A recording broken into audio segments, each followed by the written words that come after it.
Hello বন্ধুরা, টলিউডে আবারও বিস্ফোরক অভিযোগ। একজন অভিনেত্রী সামনে আনলেন এমন সত্য যা শুনলে শিউরে উঠবেন। 2014 সাল জি বাংলার জনপ্রিয় সিরিয়াল দ্বীপ জেলে যায়, সেই প্রজেক্টে কাজ করেছিলেন তিনি, অভিনেত্রী সুকন্যা দত্ত গুহ। অভিযোগের কেন্দ্রবিন্দু প্রডিউসার সুশান্ত দাস, যিনি 10 সিনেমার কর্ণধার। অভিনেত্রীর অভিযোগ, ক্ষমতার জোরে তাকে বাধ্য করা হয় আপোষ করতে, না বললেই সিন কেটে দেওয়ার হুমকি, রাতে বাড়িতে গিয়ে চাপ সৃষ্টি, এমনকি জোর করে শারীরিক সম্পর্কের অভিযোগও করলেন সুশান্ত দাসের নামে এই অভিনেত্রী। এই ঘটনা নাকি চলেছিল টানা কয়েক মাস। তার প্রতিবাদ করতে কাজ থেকে বাদ পড়েন তিনি।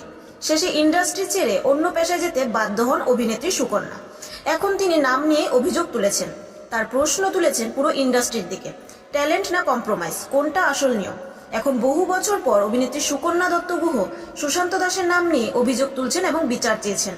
তবে এই অভিযোগের বিষয়ে এখনো পর্যন্ত সুশান্ত দাসের পক্ষ থেকে কোনো অফিসিয়াল স্টেটমেন্ট বা রিয়েকশন আসেনি। এই অভিযোগটা কতটা সত্য, আপনাদের মতামত কমেন্টে জানান। শুধু একজন সুকন্যা দত্ত গুহ নন, এমন অনেক গল্প হয়তো আজও অন্ধকারে রয়ে গেছে। দেখা হবে পরের ভিডিওতে নতুন গল্প, গসিপ আর ঘোটালা নিয়ে। আজকের জন্য টাটা।